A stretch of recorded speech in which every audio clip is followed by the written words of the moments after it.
Arsenal Tactical Insight. Well, hello again there, internet people. Welcome back to my channel. So I wanted to do a preview on Arsenal versus Manchester United, which is coming up soon, over the weekend, the FA Cup, which we won quite a lot, by the way. Now, you're only as good as your last game. That's for both teams. As for Arsenal, we played Newcastle in our last game at home, which we lost 2-0. And just briefly, we could have won that game. We could have scored, you know. We had, the first 12 minutes, we had chances to score, but we didn't. That's how it goes sometimes. As for Manchester United, they had a great game against Liverpool. They could have won the game. The last kick of the game, Maguire, just over the top. How did they set up? Now, on paper, they set up in a 3-4-3. Now, the unit, which is the second unit, the first unit is the keeper, the second unit is the defence. They always leave that unit free at the back all the time. It's the players in front of them which actually then move around and rotate. If they stay like this, very rigid, we normally, without the ball, play 4-4-2. It will be like this. Down the sides, you can see it's a 2v2. Now, United won't do that because they want to overload either the right-hand side or in the centre or on the left-hand side. That's what they'll try to do. They also set up in a phase of play like this, in a 3-2-4-1. As you can see, we've got the 2 in the middle and you've got the 4. They will rotate. The unit at the back will stay the same. They did this against Ipswich, as you can see. It's a 3-2-4-1, right? Now, against Liverpool, they did something completely different. They overloaded the left-hand side with Fernandes and Dalot.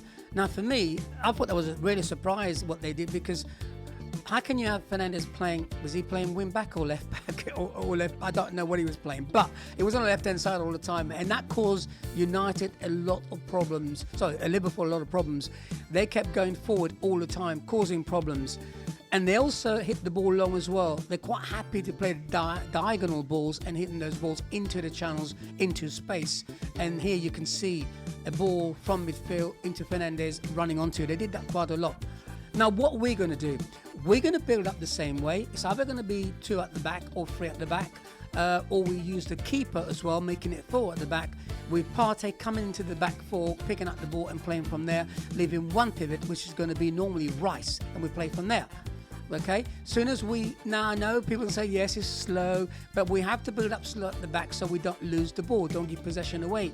When midfield, then we try to move them around. We could move it a bit quicker. The whole point of this is to get our wingers on the ball. Can we then create space and then get in that way?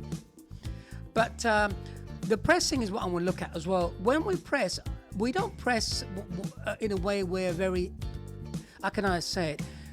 We press passively. By that I mean we press to force the ball to go somewhere so we can actually win it. We don't press to win the ball, if that makes sense. The only example I can give you, if you watch the way Newcastle press, they press to win that ball. Joe Linton going there, he's not going to go in there and say, look, you're not going to play the ball forward, but you're going to play it sideways. He goes in there to try to win it. If he does a foul, he does a foul, and that's it.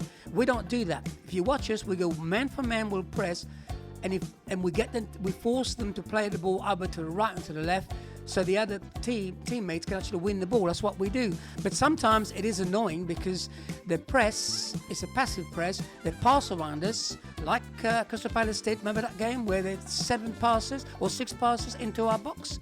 Now, this is something it's a bit annoying. So I think sometimes when we're pressing near, say, our midfield, we need to be a bit more aggressive, try to win the ball.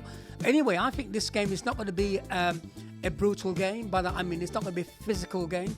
It's going to be more about the tactics, probably high quality technicians on the ball, very skillful players passing that ball. That's how I think it's going to be. But United can also play on the counter, but they do, under this new manager, retain the ball quite well. So we'll have to wait and see. So it'll be tactical.